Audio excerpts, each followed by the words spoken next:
Welcome, everybody. Some of you know me, some of you don't. My name is Garrett Westlake. I'm the Executive Director of the davinci Center for Innovation here at VCU. Super excited to share with you all more information about the Masters of Product Innovation program. Really, we love everything about davinci. We work here, but the Masters program holds a special place in our heart, and I think you're going to hear why, because we're super fortunate to have Isaiah here as a graduate of our program, and we really believe that one of the best ways for you all to learn about the program is to hear directly from students that have been through it. We think they're our best ambassadors. And so I'm joined here by other members of the davinci team, which I think most of you have probably met if you're here. So Allison and MC, if you guys want to do quick introductions, and then I'll kick it over to Isaiah. Hi, everybody. I'm Allison Schumacher. I'm Director of Academic Alchemy for the davinci Center. So I run our academic programs, I teach in the master's program, and all in all, just am here as a resource for you. And I'm Mary Chris Escobar. I'm the Assistant Director for Academic Programs. So I have interacted with a lot of you all over email. I work with our students in the undergraduate and graduate programs, all the way from admissions to graduation. So super fun. I get to see the whole life cycle, and I teach in our undergrad program as well. So welcome. Good to put some faces with names I've seen over email. All right. And, it's my pleasure now to get to spend a couple minutes chatting with Isaiah. So, it doesn't seem like it was that long ago, Isaiah, that you graduated from the program, but you've managed to do an enormous amount in that short period of time. So, for the benefit of everybody here, if you wouldn't mind sharing just, what have you been up to since graduating? Yeah. Well, hey, everybody. So glad you're here. You're definitely in the right place. Yeah, to Garrett's point, I graduated from the MPI program last year. Feels like forever ago, but so quick. From there, I think upon graduation, I had the opportunity to join Warner Media or HBO Max at the time of its inception and really enter the streaming world. So today, I think given the experience from the past, given from the program, I'm now a product manager at HBO Max and specifically focus on measurement and on all things related to product innovation and development. So super excited to share a little bit more. Yeah, why don't you give folks a sneak peek of what that looks like, right? Like we throw those words around a lot. We throw around product innovation. Obviously it's in the title of the program, but what does that mean in the context of your day-to-day work with HBO Max? Yeah, every day is so different now. It's been about 7-8 months. But I think it really starts with the overall product. So HBO Max as an app. Part of the big question as we launched is how do we measure the success of this thing? And that's really what I was brought on to help define, from all things related to engagement to how we retain users over time, how we scale our audience and bring on new users. My job is to really help shape what kind of goals or targets or KPIs, key performance indicators, that we use to measure that success. And then on the other side of it, it's whenever we want to introduce a new feature to HBO Max, like updated UX UI or updated search, really it's my job to hear those requests or the business justification around those requests and then figure out the ways in which we build data tools and measurement tools around that specific feature. So really the job kind of translates between just data measurement, reporting to my CEO, our leadership, and then to helping to build the eventual product lifecycle for HBO Max. Awesome. So, maybe indulge us and talk about how were there certain parts of the MPI program that you felt best equipped you to do a role like this? Because I think that to a layperson might seem like a massive jump, right? Not that you're not a talented guy, but you come out of this program and you're running all this for HBO Max. So were there certain things in the program that allowed you to step into that role? Yeah, I think 3 big things for me. The first one was really the European Innovation Academy. I think that just the chance to have an immersion of bringing an idea to life with complete strangers, I think was so worthwhile and beneficial for me to truly understand what it takes to come up with an idea, share the relevancy of that, kind of validate that, and then actually build up the business to where it can be presented in front of investors. That I think set me up for overall success of getting a little bit out of my comfort zone, being a little uncomfortable in situations where there's some ambiguity. I think with the Inno 590 and really the coursework, the whole piece about experiential learning, I think, was worthwhile. Getting the chance to work with clients, companies around the area and beyond, that gives us a lot of exposure and opportunity that a lot of others may not have in different programs. And I thought that set me over the top in terms of defining my brand and defining what I wanted to do and what I can bring to the table. And I think the last piece is my independent study. Y'all know this one so well, but getting the chance to really dive into a topic about any type of research that I felt was on my mind or any type of topic that I wanted to dive into. I felt that was just my chance to really develop a little bit of subject matter expertise or figure out what it takes to jump into a topic, to kind of provide some recommendations on how to move forward, and then see how that kind of shapes my overall story and how I want to learn product innovation and more. Awesome. Awesome. I think, I've been talking we just did a design sprint over the last 2 weeks, and a lot of, your peers came back and were mentors and were giving guest lectures, and we've benefited from hearing all these voices. And one thing that jumps out at me is, obviously, I think there's a unique culture to the MPI program. And so I'm hoping you can speak to the culture a little bit, but also this idea that I think there's a lot of learning that takes place outside the classroom. And I think we talk a lot about, and we're going to hear a lot about tonight, like the courses and what gets covered there. But can you maybe talk about, and I would put that independent study piece a little bit in that like outside the classroom role, because that's not a formal class where you're taking a predetermined curriculum. Can you talk both about the culture and then also like all those learnings that take place amongst the cohort and outside the classroom? Yeah, let me think. I think 3 words that come to mind for culture: fun, exciting, and then unique. If I unpack all 3 of those, fun in the sense that this program is very intimate. We're a little bit smaller, which I think gives the opportunity to really build some great connections. I mean, we're learning inside the classroom, we're learning outside the classroom. And at the same time, we're bonding over having to work together, work separately, and just sharing experiences. I thought that brought a lot of camaraderie to the cohorts. And I've been a part of 2 different cohorts. I took a little bit of time in this program between 2 cohorts. I think unique in the fact that the projects are so different. Really, the skills and your background that you bring to the table is really what Allison, Mary, Chris, Garrett all use to help shape the projects that we get and to really shape the experience that we get in the program. I'd also say just exciting in the fact that every day is different, and each semester is going to be different as you go through the coursework. I think one thing that's really great is finding those aha moments when you're in the thick of a project and you get towards the finals and you realize that what you've done is more than maybe what you could have imagined, and then some. And I think of taking that application and then reflecting on what does that mean for the future semester, and then after that, and then upon graduation. I always thought that was so cool to see and so cool to be a part of, especially with the rest of the cohort. Awesome. And this won't be relevant for everyone, but you did do your undergrad at VCU and went through davinci as an undergraduate student. And I know that that's something that some of our candidates are looking at doing a similar track. Can you talk, having been through both, like what the experience was? Like, how was it different, right? I mean, was it just more of the same, or was there a uniqueness to doing them that you found by doing both programs? Yeah, I love doing it. I think that the difference between the undergrad certificate in product innovation, and then the MPI is maybe just like multiply it by 10. I think what's cool about that is, in undergrad, we're really taught how to cover like a breadth of topics and how to really be successful in covering what you need to get a degree through a major. I think with MPI, they take the concepts that we learn in school and really start to bubble those out into things that are a lot bigger, topics that are a lot bigger and more relevant to the workplace, more relevant to the problems of the world and the jobs to be done.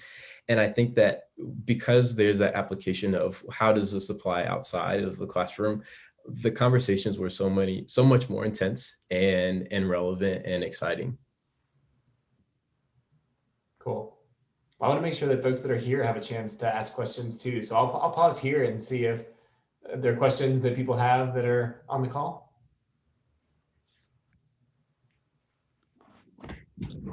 Kind of going off that last question, because I'm in the undergrad right now, and davinci is kind of like one of 5 classes right now.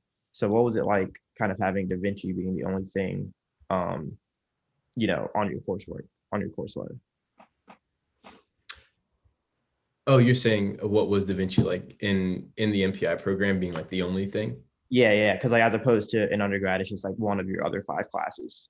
Yeah, I think that's also what made DaVinci stand out to me. Like this was the class I was always excited for because it was so different from my regular marketing classes or my regular just school business classes.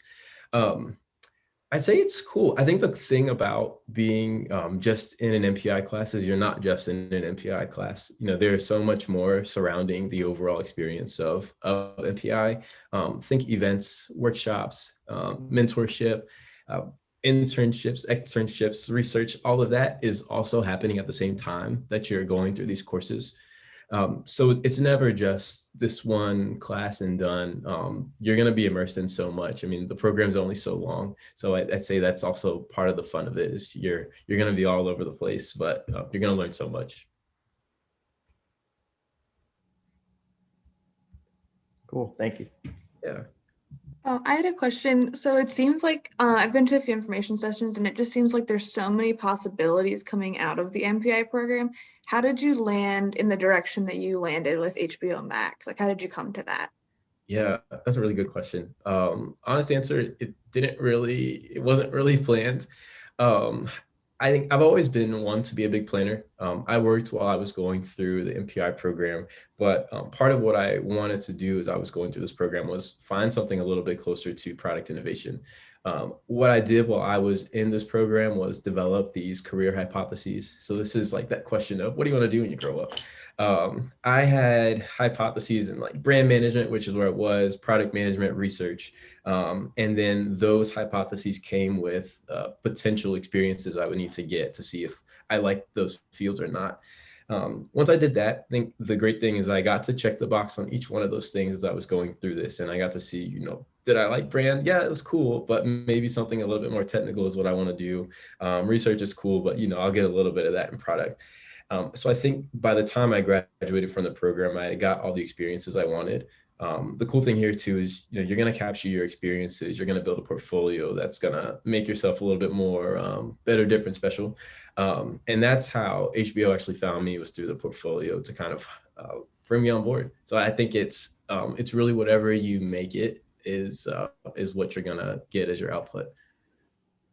Does that answer your question? Yeah, that's awesome. Thanks. Yeah. And I'll say this, one of the things that we look for, right? So Isaiah's being very modest, and I think that I commend him for that. And we like to bring people into the program that are not, look at me, it's all about me, I'm amazing, right? Like that's just a value that we have. But for a brief second, indulge me, because Isaiah had multiple opportunities at the end of the program. So he could have gone in a couple of different tracks. And so for the benefit of not your ego, Isaiah, because I would not do that to you, but for the benefit of folks how did you decide? Because like you were talking to folks at Capital One, there was HBO Max, and you were also involved with a startup and you were employed. So, how did all of those experiences, like when it came time to make a decision, talk us through like more about, I know you had your process and you had your hypotheses, but as you were meeting with those companies and they were offering you different opportunities, how were you sort of vetting which way you wanted to go and choosing between these different companies and the startup life, which I was pushing and you were having none of, but. Yeah, being honest too, that was probably like the hardest 3-ish weeks, just like trying to make a decision about like, what is the future of my life going to be? I think, those hypotheses were great, but when it all came down to it and the opportunity started to come to life, I was just really heavily reliant on my support system, but also just really reliant on the people in those organizations that I was talking to. Things that I was looking for was things that were a little bit more novel. I always a passion of mine has always been bringing ideas to life. So I wanted to know that wherever I went, I would have the impact to do so and the space to do so, the autonomy to do so, that I'd be able to also like see the world and kind of understand culture as I do that. So HBO Max was going international. I knew that was, something really interesting for me to do. I've also I think, been fortunate enough to be inside of a couple of different companies just through the experiences of DaVinci with those corporate sponsored projects. And then through startup. So I got a sense to feel all of that out. I knew I liked the work of a startup, but I didn't like that the teams were so small. You know, you had to be so scrappy throughout the whole entire process. So that kind of limited my ability to just go when you have to worry about everything else. And that's, you know, that was just me, not for everybody. But I also knew that I was ready for a big change. I had been in Richmond about 6 years, did undergrad, grad school. I knew that when I was thinking about the future, like if I didn't do this now, I would probably still be in Richmond, which is great and that's fine. But I needed to get a little uncomfortable. You know, when they say like you're too comfortable, something's got to change. At least that's what I've been told. Awesome. Other questions that folks have? Ask if you had any like specific soft skills that you kind of need to have or build throughout the program, given the kind of career that you have afterwards, like, you know, innately being good with people or good with numbers or like thinking in 3D, like those kinds of things. Do you have anything specifically that you kind of realized after a while, like, oh, I'm glad I have this skill, or wow, I really had to work on this to do what I do? Yeah, maybe two things. I think people was already a really great one. I think regardless of like where you go in product innovation, entrepreneurship, relationships are the foundation of it all. And so I thought that that was also having these small cohorts was really great to even just work on my people skills and see how that translates beyond when I start working on projects and et cetera. I thought something cool that the cohorts did when I was a part of them was some skill sharing. I think what this was able to do for me in terms of soft skills was have me speak the language, whether that was around 3D printing, graphic design. I was big on the laser engraver for a while. And just like these ways in which we're stretching our minds to think about how we can apply product innovation, how we can think about product innovation, and so much more. I think that kind of gave me a nice solid foundation of, yeah, I can do this. I know how to kind of work my way in this room, and I would know how to move forward on any type of concept idea through just learning and being in the room with my cohort. Did I answer the question there? Yeah, the thing. Awesome. I think on that soft skills note, something, you know, hot off the presses that we're working on is we're exploring, you know, this year VCU became an Adobe creative campus, and is one of the few campuses in the country to have that affiliation. And within that, davinci's working on a partnership with Adobe. We have a proposal in right now with them where we would actually bring on some graduate assistants in the davinci Center focused explicitly on digital literacy and teaching Adobe skills. And that would be paid positions at the graduate student level, but then they would serve as sort of ambassadors, sort of Adobe fellows that can help their classmates, that can help other faculty even incorporate Adobe, especially around digital prototyping. So we're working on some new courses related to design thinking and prototyping in the digital space, where we're going to use more of the Adobe suite and we're going to bring more of those skills. Again, not, you know, explicitly like take this Adobe class, but like, how do we make those skills available? How do we allow those to like organically emerge throughout the program? Oh, Gary, you just reminded me. Because I've been able to stick around for a couple of cohorts, one thing that I always love about this program is you're going to see something new or something really unique pop up each and every year as the cohorts progress. That one just made me really jealous that I didn't get to experience that, but that's always something cool to look forward to. We've talked about that before, right, Isaiah? If the next cohort is not jealous of what the new cohort is getting, we're not doing our jobs right. Exactly. Well, and I learned today that construction actually starts tomorrow on the storefront. So we've been talking about our student storefront. They were in the space measuring today. Tomorrow they start breaking down walls and doing demolition on the remodel of the storefront facility. So that's going to be another, we're still, you know, fingers crossed on track for an April 30th opening of this 2,700 square foot student storefront. You know, totally at students, you know, master's students are going to have the ability to sell products and services direct to the public, keep 100% of the proceeds in the storefront. And then thanks to some really great national partnerships with others that and local ones with the Jackson Ward Collective, we're going to be hosting community-based startups in the storefront as well. and students are going to have the ability to also intern and support with community-based startups. So we've initially done a partnership with the Jackson Ward Collective, which support Black business owners in Richmond. And the first group of businesses that come in are going to be through the Jackson Ward Collective. So whether you have your own things you want to sell in the storefront, or you want to work with another startup that's a little bit further along in the storefront, or both, that's going to be possible for this next cohort. So again, hoping that we get to open soft launch on April 30th, but fully expecting that this summer we're going to welcome, start putting product on the shelves. And then there's going to be all sorts of roles we don't know yet. That's kind of the fun of this whole thing. Is like, no one's ever done one of these before. We've never done it before. We have a lot of ideas, but we're also looking for co-creators from our students to help drive what that's going to look like. So more to be jealous about, Isaiah. Oh, yeah.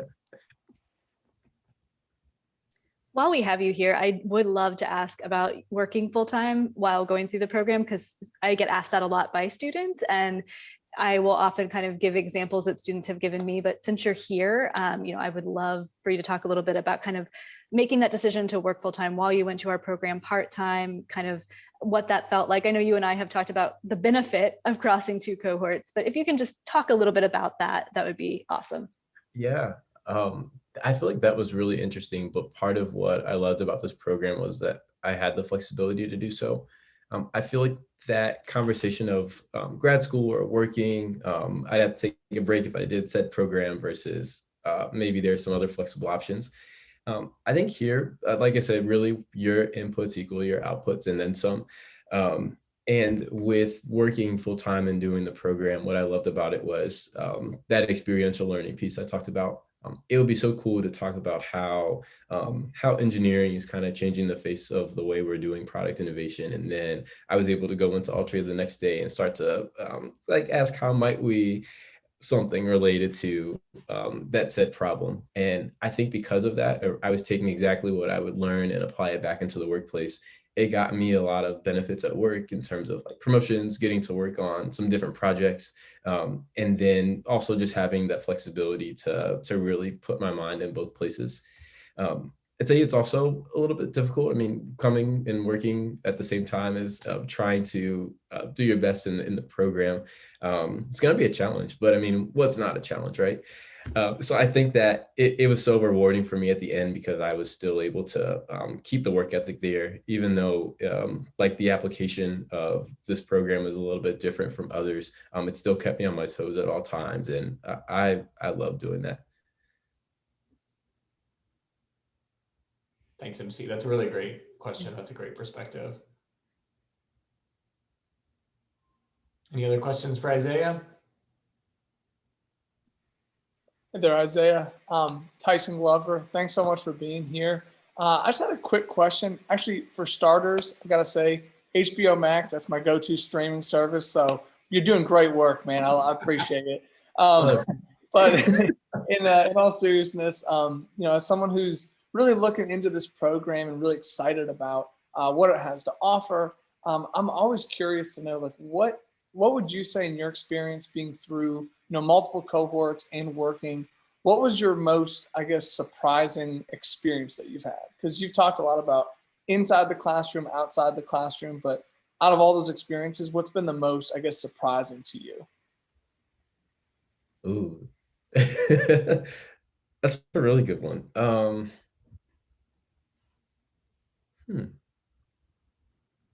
I think the most surprising for me was probably the NO652 that y'all hear about. So the one of the project courses towards the end and the capstone. Garrett and I had talked about this, but I always appreciated startups. Never been a huge startup guy. And in that project, I got the chance to work on one. What started as a healthcare innovation consortium project of really working with a couple of professors down at VCU to help bring one of their ideas to life, turned into a startup at the end. And then I got invited to be a co-founder of this startup. That was surprising to me because, it was just myself and another guy in the cohort, just doing our work, trying to learn as much as we can, trying to make our client happy. And the opportunity that they gave us in return because of the work that we did and the work that we were able to apply from just all of the progression of the learning we've done here. Very surprising, but super worthwhile. Wow, that is excellent. Thanks so much. Of course. I'll say that I think it's not that it's super rare, but it's happened a couple times where students working on these sponsored projects have led to being invited to be co-founders of startup companies. And it tends to happen when people least expect it. That tends to be the theme, like people working really hard, diving in on a problem space and coming back. And at the end of the semester being like, look at this great solution we developed for you. And the person on the other end going, oh my gosh, we should go into business together.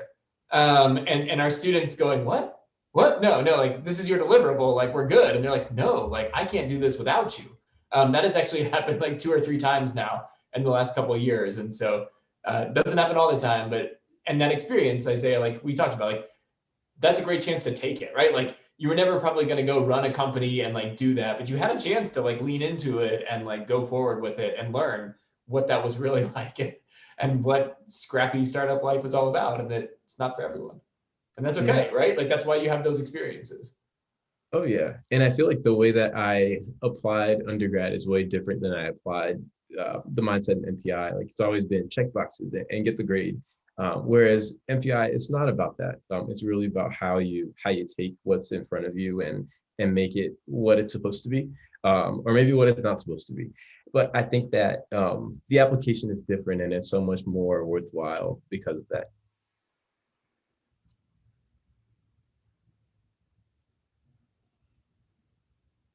I could talk to Isaiah all day, but any other questions before we let him go? I'm sorry. I'm just so curious about your job because it sounds so interesting. And I mean, I couldn't even imagine what it's like to work there. Could you talk us through like what you do in a typical day, or just like a day that you had last week, or just something where you say like, I start my day with coffee and then I did this kind of work. Like what do you do? Yeah, it's always that cliche, every day is different. But okay, a day that I had last week, part of what we're doing as HBO Max, we're so new. So their recruiting strategy was take a bunch of people from a bunch of different industries and companies, bring them together and see what they can do on a streaming service. And so the whole entire team was just working up to getting us to launch, which was last May. Now was the work of the planning, the product planning piece. So now it's working backwards. We had these base features when we launched the app. It was not nearly as good as it is today. Now it's like we have a list of 2,000 items in the backlog that we want to implement to improve the app.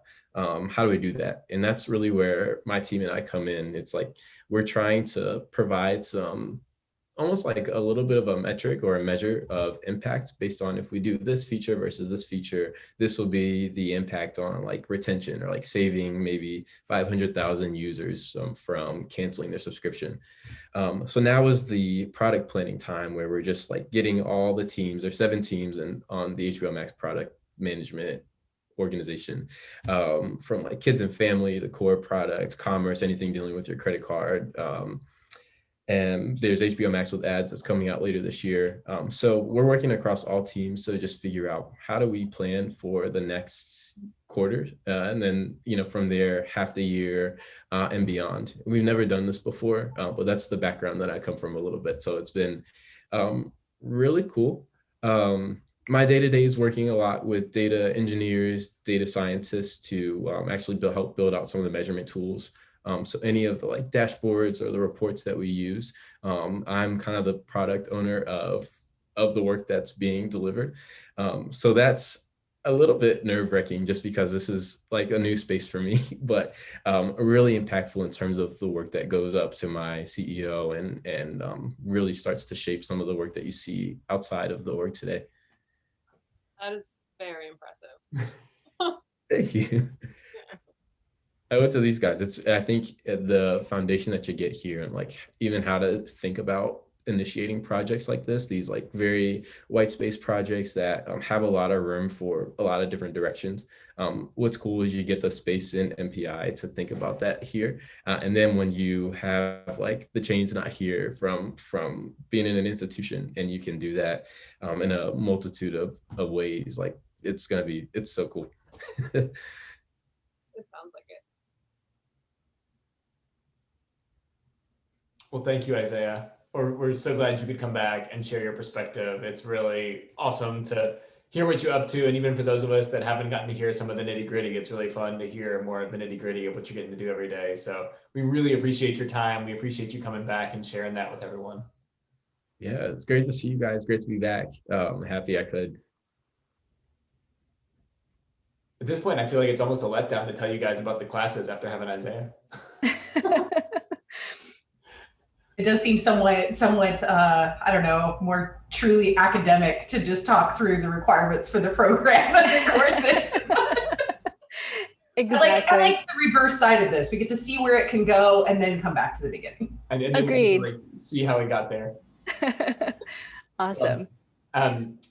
So thank you again, Isaiah. And before I turn it over to Allison and Mary Chris to share more of those details, I'm not able to stay the whole time tonight. So I was just curious if folks had questions for me about the program or about anything. I'm happy to answer those before I kick it over to Allison and Mary Chris to talk through the specifics. I had one thought come up, and this might be a question for Isaiah. I'm not sure, but he said HBO Max found him. How did that kind of come about? Like, are there career fairs, or what was that process like? That's you. Things have changed since you were here a couple months ago, but yeah, go ahead and talk about it in the old days.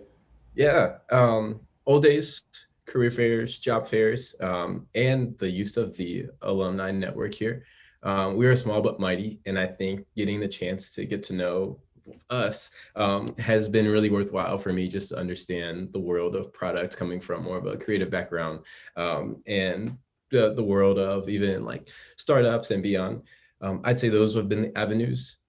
That portfolio project that I was telling y'all about, I put everything into that. And I think it was more of just reflect on the semester. And I wanted to really show more of how I think, how I act, what I bring to the table, skills.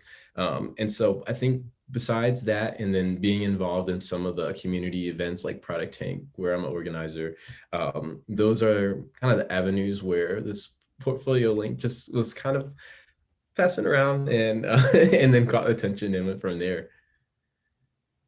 So, that's a great early prototype of something that we've built upon. So we took this idea that we were being asked oftentimes for more information about our master's students. And last year we had the first time ever a corporate advisory board.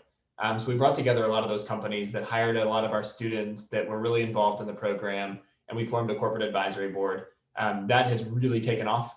It's expanding this year. And for the first time ever, we did our own reverse career fair. And if you've never heard of a reverse career fair, one of the benefits of having a small program is that historically, if you went to a career fair, there would be a whole bunch of employers there, and you'd walk around and give your resume to people. So we're doing a virtual career fair here coming up in March. And the way that looks is we're using a platform called AirMeet, and it's the students that are there, and the recruiters come to you. And so you are there, and they are excited to come hear your spiel. And they are all sort of pitching you on their companies, which is a very different approach. And so what's great is that we've got, Capital One is our title sponsor, and they're really excited. They've been our #1 employer for the last 2 years. They've been taking a ton of talent out of the davinci Center, both undergraduate and graduate. Before them, it was IBM Watson's group. The IBM Watson group was the #1 employer before Capital One. And now it continues to be incredibly diverse, like all across the board. But we're fortunate to have a number of like Fortune 500 as well as smaller companies and now organizations. So, we're in conversations about NASA Langley's Innovation and Research Group joining the Corporate Advisory Board, Adobe joining the Corporate Advisory Board. So a number of these entities. And so having a portfolio having the ability to have all these people come just to learn more about you. And then also we have, a little bit different in this space, but I think really important to mention is we also have an angel advisory board. So these are angel investors. These are early stage investors that are looking to invest in startup companies. They also are really involved in our career fair because they own or invest in a lot of companies. So they have their own portfolio of companies as an investor, and they're looking for talent to support their investments. And so they are engaged with davinci so that they can make investments in startups, but also so that they can source talent for those companies they've invested in. So between our corporate advisory board and our angel advisory board, those entities both come to our reverse career fair. And we do one in the spring and one in the fall. And so the one in the fall is geared more towards internships, people that are looking to fill immediate needs and do internships. And then the one in the spring is focused more on full-time employment for folks that are going to be graduating from the program. But again, like Isaiah's a great case study of, we partnered with, so the Product Tank here in Richmond is sponsored by CarMax and Capital One. They're the two organizations that came together to do Product Tank, and they are both on our corporate advisory board. They were both coming to us and saying, hey, what does this current class look like? What's the talent look like? Who can you tell us about? So that's kind of how those things evolved.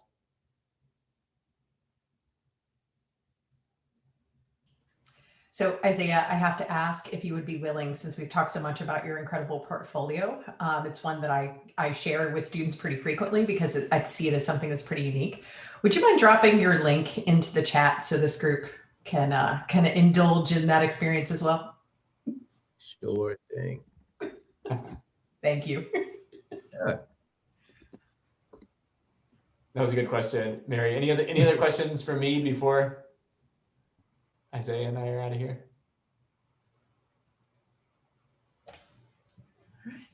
All right.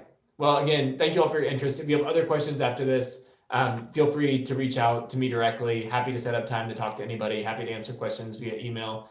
I've said this, but I can't say it too many times. We really enjoy the intimate nature of this program. We like working with students. We're not here to do research, and teaching is something that we have to do. This is what we love.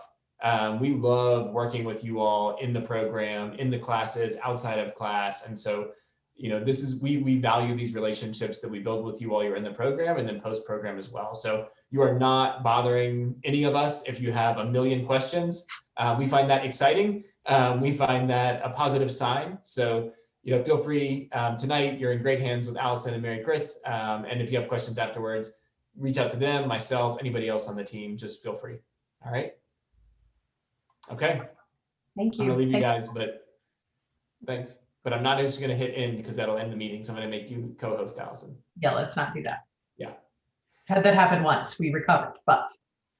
Oh, and make her host. Yeah. Mary Chris, are you gonna show screen for? I am, yep, I'm working on it right now. Okay, can you all see my screen? Yeah. Okay. Great, awesome. So just kind of wanted to just start here and talk a little bit about, we talk a lot at davinci Center about human-centered design and how we're very grounded and rooted in that. And so I just always like to kick this presentation off with making it really clear that we do recognize that who you are as a person and who you come into our program as really is important. And the diversity of our cohort is very important. The diversity of your experience and your majors and who you are as a person is really how we get to innovative solutions. So just really like to start off with that is really important to us and big in our values. And we want to make sure, kind of to Garrett's point, we're all here because we enjoy people and we like people and students, and we want everyone to feel valued and heard and know that what you're bringing into our program in all facets of who you are is really important to the work that we do.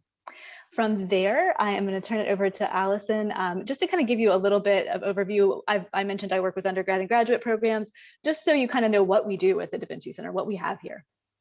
Yeah, absolutely. So the undergraduate programs is, I guess, the first one, the product innovation certificate, is kind of how the davinci Center started, just investigating tough, sticky problems with cross-disciplinary groups of students, and then that's blossomed into the many things we do. So at the undergraduate level in product innovation, we have our students go through classes in arts and business and engineering, similar to the master's program. But the focus there is to give the students the problem to work on in their capstone. So there we're connecting with, you know, the Pfizers, the CarMaxes, the Capital Ones, similar to what we do in the master's program. But the whole point is like, here's the problem you're going to work on as you work through your senior year. In the venture creation program, we turn that on its head, and the problems are coming from students and helping them be able to launch their own businesses, their own products, their own services, or work to develop them to license them out into the world. We also have a certificate in human-centered design that is a certificate of completion, so it's less like a degree program like these are. But all three of those combined and kind of elevated, that's how we talk about the Master of Product Innovation.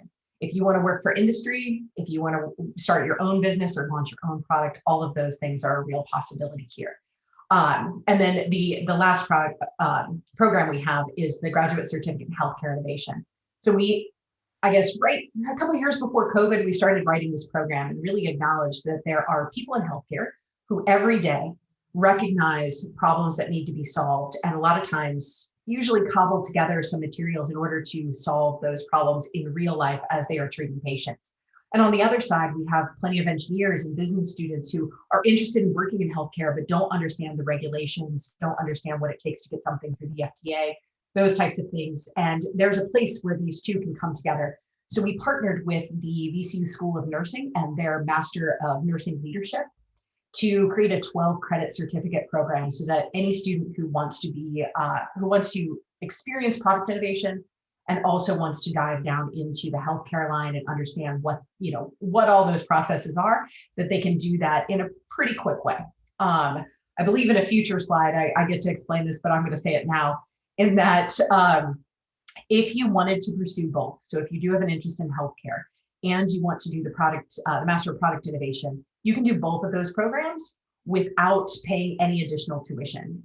We basically offer 6 credits of electives in the Master of Product Innovation program, and those 6 credits can be fulfilled by those nursing classes. So it's no more credits than what you would already go through, and it's no more tuition costs. They just get to align together. So this is, Mary Chris brings me to my next slide since I'm jumping ahead. You can complete it in the same amount of time. Both of these things you can complete in the same amount of time. But the Master of Product Innovation is really built to either be 13 or 18 months. Isaiah went through it in 2 years, which is also a possibility that gives you the openness to really experience 2 cohorts. But most of our students enter on the 13-month track. And then a handful of them usually determine, hey, you know what, I'm either going to take the summer off or I'm going to take other electives and I'm going to choose to graduate in the fall semester, which can set them up for the next round of internships and those kinds of things coming through various companies that we work with. But both programs are cross-disciplinary. They both overlap with each other. Our healthcare students are in the classrooms with our Master of Product Innovation students. So even if you decide not to do both, you still may end up having interactions with people from healthcare, which is pretty great and impressive enough. I got to throw this out there. The director of nursing research and innovation at VCU Health is a part of our program and is going through with our students, and just really impressive work where she knows what she does to such in-depth and still sees the value in going back to school to pursue something in product innovation to be able to fulfill a dream that she's had for a long time. And I think it's really neat that she's in the program and gets to join us here and is really finding ways to take what she's learning in the classroom and directly applying it to what she does in the health system, similar to what Isaiah was talking about in working and taking classes at the same time. All right, I think next slide, Mary Chris. Okay, so in this, I gotta click over, I'm like making sure these are my slides here. So in the sequence of courses, this is specifically for full-time, and this is set on the 13-month track. You can do part-time, but the schedule will change, and you just have to kind of talk to Mary Chris or I in the beginning, and we can help you work through when you would take which classes.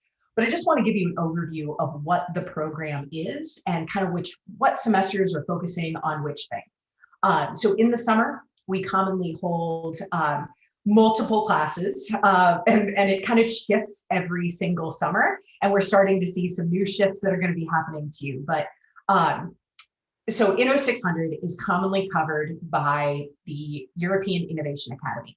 So our provost has recently canceled the ability to study abroad this year, but that doesn't mean you don't have the ability to study abroad or to participate in the European Innovation Academy. So this year, we're going to offer a variation of two courses. So you can either attend the European Innovation Academy, which is going to be virtual, but very similar format in terms of the networking, the international engagement with other people. You just be doing it from home as opposed to being in Portugal or in Italy. You can choose to do it virtually, or you can choose to take a class in innovation, design, and change management. So this is a course that involves a lot of our design thinking trainings and those kinds of things. But because we can't travel abroad, we want to make sure that we help provide you with what you're looking for in the program. And it doesn't matter which one you choose. If you would like to participate in the study abroad program for the European Innovation Academy in summer of 2022, you can absolutely do that. And we will support you in the same way in terms of the ticket and accommodations for all 3 weeks that you're there. Just know that if you do decide to participate in it the second summer, that it will extend your graduation date to December of 2022. It's pretty much impossible to do in the European Innovation Academy and the second half of your capstone, that 6-credit class, at the exact same time. They just require too much of your time, and it's pretty challenging to do. But we do want to leave that open. We don't want to take that opportunity away from any student coming into the program. But the European Innovation Academy is basically taking an idea and going to startup in about 3 weeks. So you end up forming a team of international groups. So you can bring an idea to the table that you want to develop. You can jump onto somebody else's team. But everybody kind of takes a different role to be able to build this product up. And you're actually pitching to venture capitalists at the end of this thing. You are getting lectures and mentorship from C-suite executives from Google and Twitter and Amazon. Basically name a big company and they're there and participating. And with that comes the more than 50,000 people who have gone through the European Innovation Academy and their groups that you can reach out to. So let's say you get out and you're an Isaiah of the world and you really need a new full stack developer to help work on your app. You can cast that out to the European Innovation Academy on their connection sites and be able to find some really talented people that went through this really intense experience that you have also been through. So some really amazing people. A side note to that is that students who are accepted in this program do not have to apply to the European Innovation Academy, but anyone coming from the outside or a non-partnered school do have to apply. They go through several interviews in order to get in. So this is a vetted thing to get students in. The Inno 691 courses are commonly 1-credit short courses that we offer during the summer. In the past, we've offered them as 1 week short courses. You basically attend class for 4 hours a night for five days, and boom, you have a graduate credit. This year, some of our classes will be that way. Others might be extended to 2 or 3 weeks over time, just in order to accommodate the addition of this extra class for design that we're adding to supplement the Inno 600 requirement. But those credits are normally things like international intellectual property, user experience, user interface, user-based research, prototyping. We're most likely going to add prototyping this year. We're teaching a short course this spring and then going to convert it into the summer. Lots of different Scrum Master certification. So you automatically have a certification before you really even get into the program too far. But that's something that you see on resumes quite often. And it's really just about project management and the ability to be able to work through a product in an efficient manner that helps keep your team pretty happy and keep people moving and working in a good direction. So we'll be offering somewhere between 3 to 5 of those classes over the summer. They're optional. If you want to take them as electives, they do a great job of preparing you to launch into that fall semester.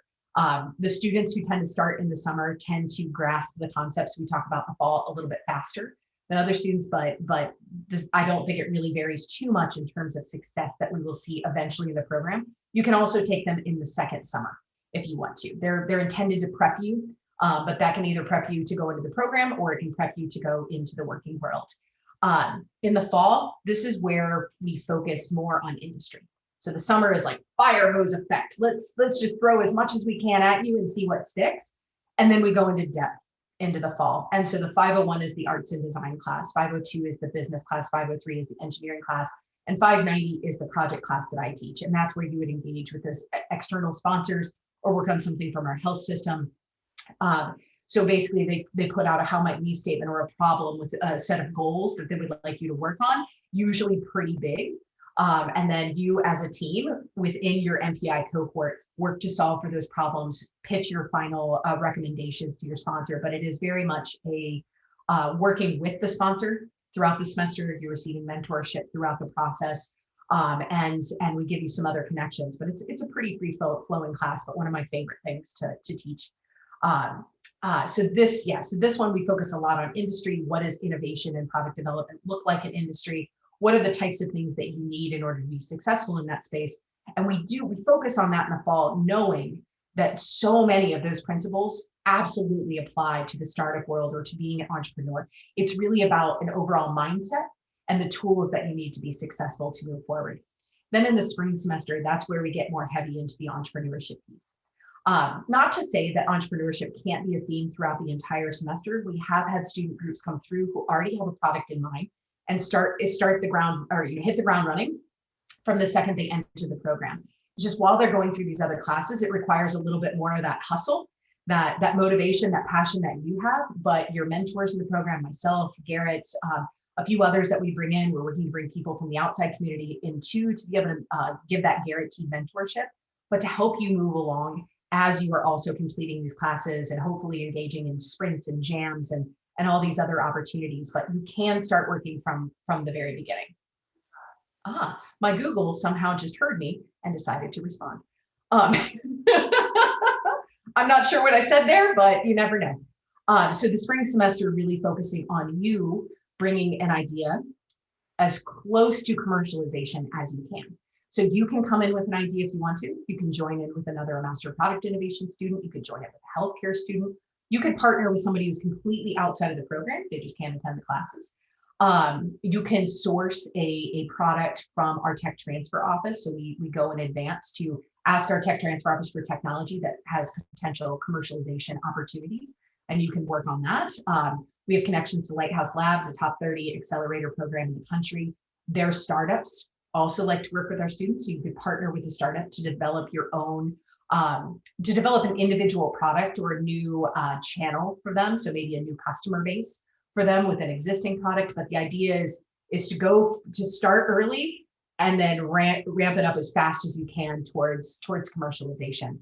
That can also include people who just want to license technology that they create, because there is something to developing intellectual property, protecting it, and then just being able to license it out to other individuals or other businesses who will end up manufacturing it. And then you get royalties from that in the end. Not everybody wants to be an entrepreneur, and we commonly see students switch sides. They come in maybe wanting to be an entrepreneur. By the time they're done, you're like, you know what? I want to go work for industry, or vice versa. We've seen it happen both ways.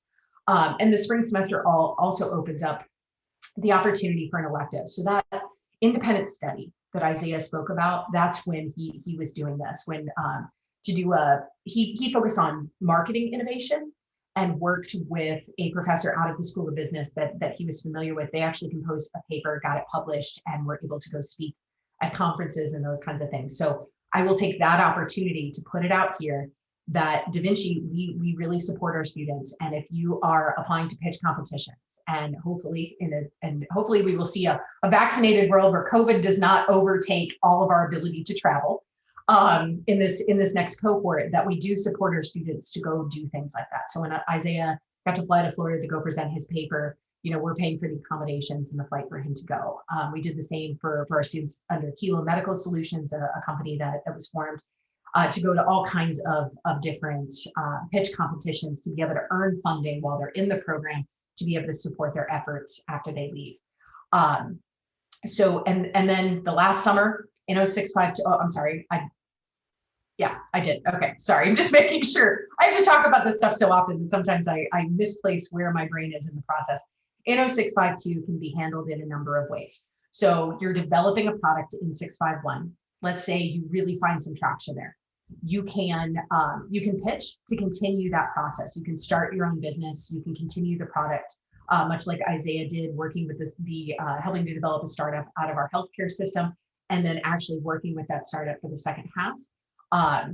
It means you're working full time on your own business, and you get 6 credits of graduate elective in the process. Mind you, you do have to be reflective. You do have to write a little bit in terms of interacting with your cohort. and to learn about their experiences, learning how to manage up, learning how to win your internship. So the internship piece is the second part. So you can start your own business, you can do an internship or externship, or build a product through the company that you currently work for, but we just label it under the internship piece. You do not have to be in Richmond to complete this course. You can be in another city if you want to. But the idea being that you're working in product, that if you're going to take an internship, that you're working in the product space for another company. And then the third option is writing a formal master's thesis, which we rarely have takers. As an applied program, there aren't a lot of people who actually want to formally write a thesis on a thesis for it, but it is an opportunity where you form a committee amongst faculty and mentors to be able to work on a specific type of research project. So it is a possibility. I think that's. Yep, I think that's it.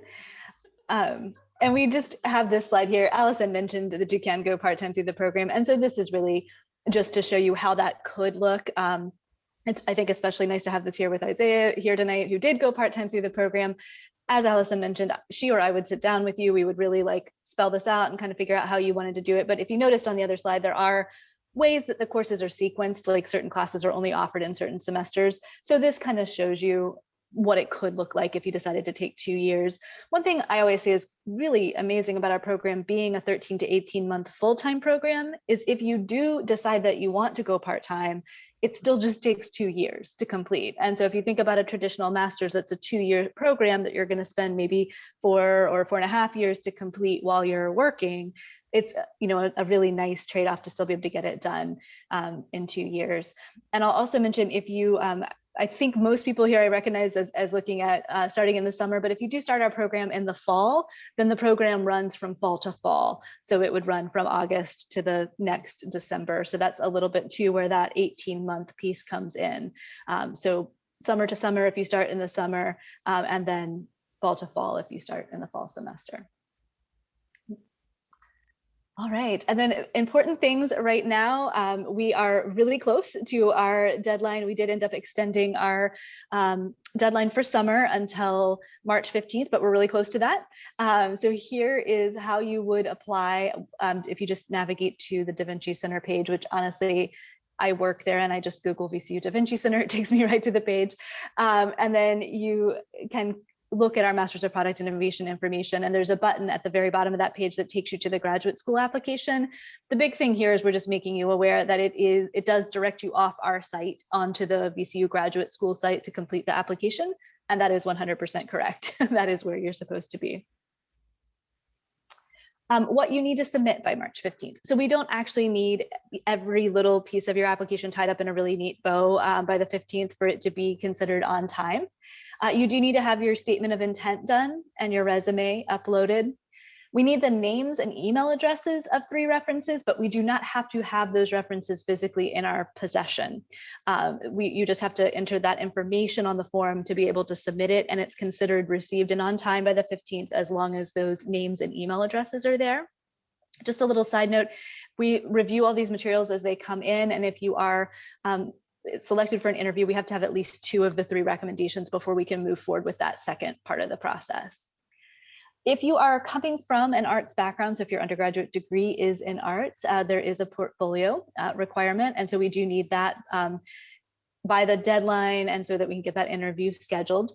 If you are not coming from the arts and would like to submit a portfolio of professional work, so that could be, you know, things that you have designed or created in your work, be that a presentation about something, a training program maybe that you've created. It could be all kinds of things. I probably can't even think of all the examples of what it could be, but feel free, if you have a professional portfolio that you would like to submit, we're happy to look at that as well.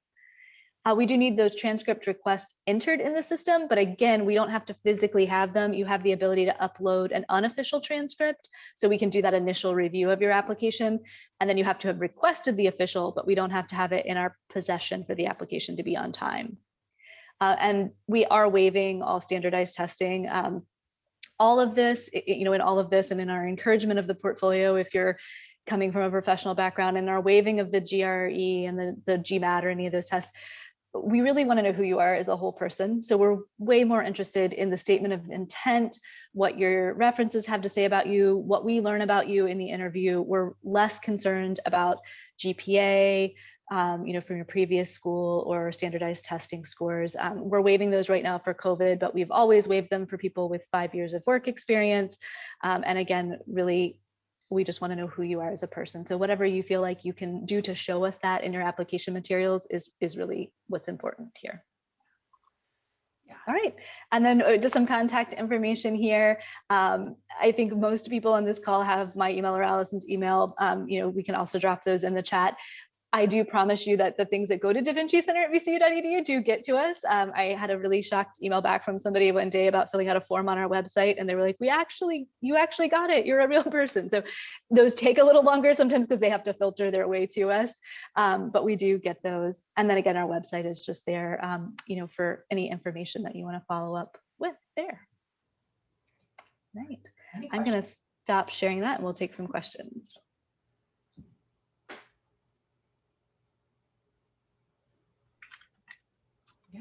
Just confirming about the official transcript, you want a physical letter sent to you guys of our full transcript?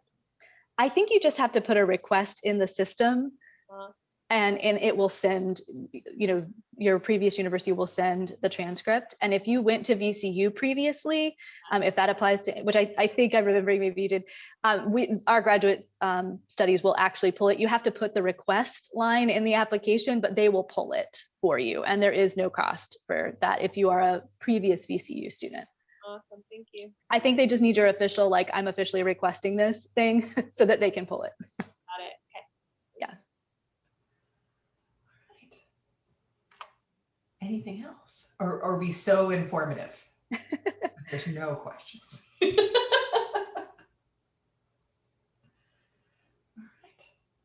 right.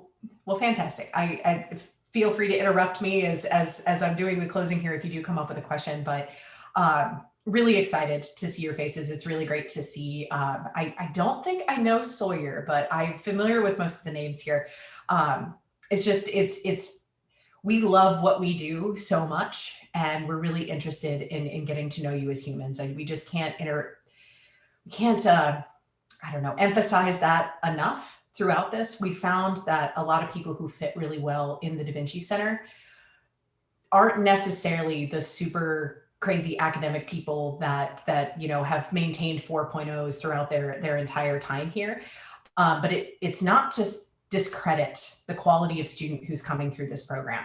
And I just want to emphasize that, because some people I think kind of get a little pushback, like, oh, you don't care about GPAs, do you not care about the academic integrity? This is just a very different type of program that uses a lot of smart people together to solve problems. And it's less about things like tests and those, like a GRE does not tell us anything about you as a person or what you're capable of in a program like this. In the future, I plan to just get rid of it altogether, as many graduate programs are doing, and really pushing more on the portfolio side of things. I mean, we've had students who left school, probably teetering right around that 2.5, went out, worked in business, became amazing pitch masters to be able to get new products and those kinds of things out there, or not even products, just, new services and those kinds of things to help grow the business that they work for, and decided to record some of those pitches to send to us as a portfolio. So we're not necessarily looking for this very strict version of what you might interpret a graduate program wanting as a portfolio. It can be a lot of different things, and we encourage you to be creative. It makes sense to us, whatever feels right in terms of how you want to communicate who you are to us, I think is the best illustration that you can put out there for yourself to get acceptance into this program. It really is. The more honest you are, the more authentic you are, the more excited we get. Just because that's who we are as people, and we want to be able to share that with the cohort who comes through. And it usually means that our cohorts will bond a lot faster and find new ways to collaborate with each other much faster in such a short period of time of this 13 to 18 months that we have you. And that's essential. So as you apply, as you interview, sometimes it takes a little while for us to communicate the acceptance to you, because we are interviewing other students and trying to make sure that the cohort is going to be a good mix of different backgrounds and different personalities where you can work well together, but also challenge each other. So anyway, that's kind of the gist of who we are and what we do here at DaVinci. And I hope that we see all of your applications and get to know you better as students in the program and get to push you and challenge you. Yeah. All right. Well, thank you all. One last shot for questions? Yeah. Okay. All right. Well, you all have a wonderful night. Thank you so much for your time this evening, and hopefully we'll see you again in the future.